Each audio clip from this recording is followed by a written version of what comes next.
And ocean and mreni adaje no yada se papa se ode amaye na health tips no about what came where endpoint homeopathy clinic on mother woman ti yare hawadwen yenko ho say stroke ehun popo bi na wonhunu o na ye titiri no na nipadua no mu sheki Mr. yenko endpoint homeopathy clinic na omwaye o ye free prostate scanning the ama member no tichumike na kwajo de hwehwe point enkrabata ni bi won kan sprinters e wo shell signboard kuma sekronoma bohia Angel School na chi takrade anaje estate tema committee 22 Techiman Henson eziama eyenzema Fredog was 0244 867068 and 0274 234321 then the endpoint homeopathic clinic any enkomo endpoint homeopathic clinic or say the end to chronic diseases into otna 5 minutes no asaka yen ho na ya to aso ye di ma ho komo and yeti na channel so mame eneya way NADOM HERBAL clinic aba the boy ye di komo nu ahodo wa adwama so ene ne ye di pedua mo abna ho fe eti adwam oba me mu akwaba bibi aboko de nyam adom ho ye sedog nso ho ye so ho ye de adom bibi aboko so glass no me kwa me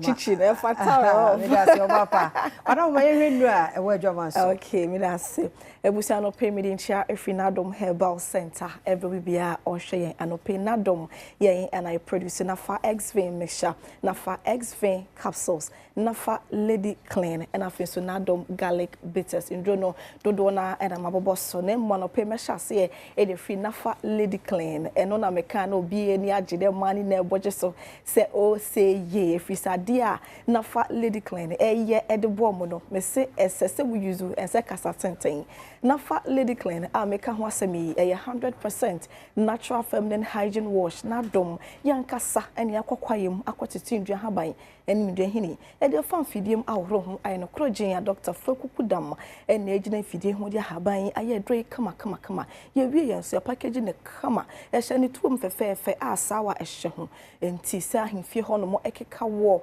enso abegu ahemfie otimi se utitim kra na adane kuro nsuo egu nsuo na egu no menu aba sabio eden carbon bi enenam before and after our menstrual cycle no eya na eja wo enka obeya ya enko enka na tena obi ho ache for so many years ni ama sese abeya ade swat no so aye no ho hwia enye otimi kra enko be ma ho because of enka e wo no ho obu no manye so onim se enka wo no ho onim wa ya enko enti no tese we jan life e dey ama no e jan life of farmer na sa baby free buy no e wo se esan so eko ano pay make sure se won sa e be ka nafa Lady Clean nafa Lady Clean obehwe kakra egu asawa na de ahya hemfie ho no mo e be siesie ho no ma ho no ma e reserve kama e bia wo wie no person san so stu that dem so ba mo no se fresh Mary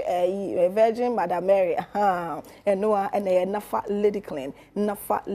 e be hwa boa na e siesie hemfie ho no mo kama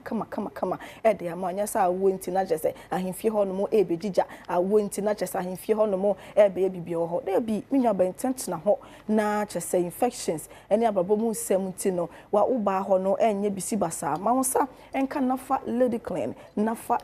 be hwa boa na etu infection na sini na e de amount impempi no eya na meka se bibi hya ase se e dan ho adi e wo nipadwane ni a kana hye no so se e wo mogene mu enti wo se wutu ase enso abegu ahemfie ho ensu asebio egu na eden carbon enam tumisa ahemfie ho no mo free ne natural state ama ho no ma ye bibie wo ho wankasa tnas na adwe ho kwa na ara ho ewo mogene mu enti wo se wutu ase make sure se won sa ebeka nafa X-Vein mixture and the capsules nafa X-Vein mixture and the capsules eno no wo benom na infection de wo mogemu ni na aba besene akonto your body a ohia kombo miensa we nafa Lady Clean eno no ubenyi sete wase ho na asisi ho no kama e de ama na afie no wanom nafa X-Vein mixture ene the capsules nafa X-Vein mixture ene the capsules say enete eno no ubenom na infection no how no atete na abatina wo so awadwen ho no etu ase e de ama ene e your last stop ene na wutie mi akọ pharmacy shop herbal shop bia beko bia no obenya NADOM HERBAL Center yendro bia yeton bia no obenya bi ato e wo ho de kire wo so frɛ your number no is 053 11 56 556 053 11 56 556 nti na mdi kan no manom muhia we na fa lady clean say mema no mu kofia mo to na fa lady clean no fa nko as a surprise de bia wo kofia ansapan ene de wo kwa fa pharmacy shop fa herbal shop na wo kwa soap na fa lady clean bi to fa koma wifi na de on fa nsiesia mfio no ho ye yi asa wa na obe fili o chairman enti ne to fa ko na ye nwa ba no fa nsiesie no na hemfio ho no enya kama na oho no bibia entumi entoto na akwam se ne se na efata eye na fa lady clean na fa lady clean se na me kan no nko use wie nko echira sembia debi eye 100% natural 100% natural ye de asawa kakran so ahye ho use na sesa asawa de wan si do benya bi kotobi na efa esiesi ahemfie ho kama nti ma no kombo miensen na fa lady clean na fa x-vein mixture ene ne capsule senhwemboa na into infection na se emfa amount na me kan ne se nsuo ene egu ahemfie ho ene keka wo scratch and we no scratch na so unwi ni hwe tum se nkembia ba bet na ho ma obi twa ho kwa na wache se okwa na wasa ntwenachi aba abehwew wotena se na watire na sini na afo intent na ho make sure se won sa be kana fa lady clean na fa x-vein mixture and capsules na hwe na into infection na sini na emfa emam na emema ne de we won ka ho bi mo de no eye na fa x-vein mixture and capsules na fa x-vein mixture and capsules no emanom emema so enom menua bema infections tetel timi se infection atena wo so ache ema sese no bema no ahya ase se efon amo akwakwahwem aya ketekete ema ne muso na asanda ho ema ne muso na asanda ho ontubi mu adwuma sta ne ese ne fata secret na eni nafa x-vein mixture and capsules nafa x-vein mixture and capsules ujonsa na insufite bi ede chire eba kwajan fishe so kwajonsa felita jonso de so jonso de ntimi ma ajesa watchim awie no kra no kitua bi ene beba either say insufite bi anase moje bi nso ede chire eba unya be ma intent na ho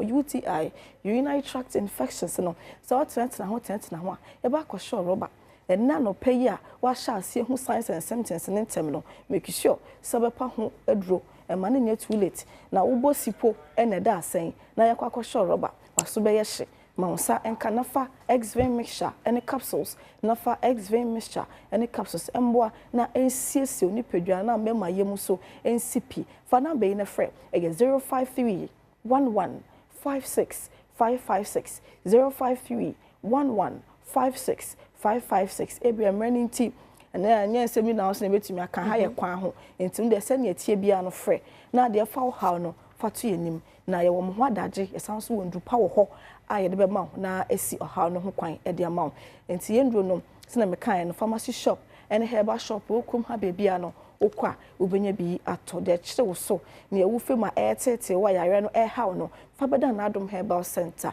na ye bete ne te e de ama me sanso si number no so biom 053 11 56 556 053 11 56 556 apomodempa ema setenapa entimi dontena ho ma yare enji nipadua no emoso abra na Adom Herbal Center yadi ndu papa se abedwaman so se subiem nafa lady clean lady clean no eno ye man de no na we use we wie no especially omo maware no we use we a ansa na hospital ba no wa hye hot ni kebisa no na wa top yi wa chiche de wa spray hu kama obu wa fro se wa be samant ni kunkura ni ohun ni kwa kono bi eni ho ohun de bia meka se men are attracted to what they see ni ohun no eno na twe no eba na wo use eduro ni wie kura na se appearance no enkoyi a obaja akwakoda nti ni wo use wie a na je se wa sanso ade esiesie body ni kama na wo de atwe no eye nafa lady clean nafa lady clean x-vein mixture and capsules ono bu on so be kasa na aposo ye ne ya okoda obe prea ma ade yache ontumi na ma ono ankasa ne ho ntono mekanfo NADOM garlic bitters e de ama NADOM garlic bitters e bua siesie ni pedua ne boost immune system no ne kite ni pedua no se ho tochema yare bi ekwa e ba be krawo wana nam ho no mo ase wo yare sa wa ya no phone sa na nam ho be nam ho na tim na ye kwa akosi o mesrɛ make sure say wo sabeka na Adom garlic bitters bubo bi na embo boost immune system no na nsi yare any infections ni na ho kwan fa ma na even cry no say immune system na ho de wo a sa infection no difficult say wo benya bi enti ne mesre se boni pedua no ho ban won so na all of a sudden cat me break it down no se ni pedua no ho ehia wo a da wani enda no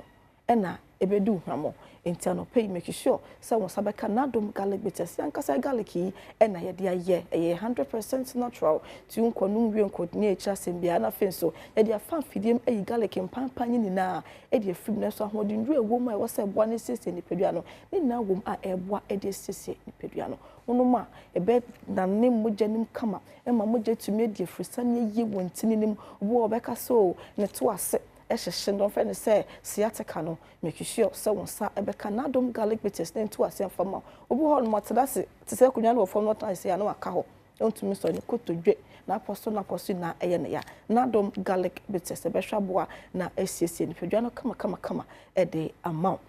Nafa X-Vein mixture and capsules. Nafa X-Vein mixture and capsules. Say infection no abankwa dia enye mahonya ha na ma wonsa enke bi nento ase emfa emma we die almighty small but mighty e boy mani siesia himfie ho kama e de momo e Nafa Lady Clean. Nafa Lady Clean be ko weekend dia make sure say obepe kakara so de o back pocket create me share bag keto bi a odi ko bi betumi akom koto Nafa siesie ho na honum NCP. They said na America no men are attracted to what they see. Who abontin shepe makeup picture e pabo just set ma fa ho set ten na obekwa himfie no ho nkoye sister bedu doko no kwa omo ye toka wa show omo nche sign check say do mututu kwan no omo nchen omo ye bima wa ese fatao e ma ho fe no nya wo ka o mini aba ma wo sa enka Nafa Lady Clean ehwemboa na nsisi ahimfie kama emfa mema no so betumi anom X-Vein mixture and capsules number ni bio na yempon number no 053 11 56556 053 11 56556. Yeda say na NADOM HERBAL Center na yete won kano nti frɛ no na bibia kye wadwen a ono madi nkomo ansa na wa hye duro no ase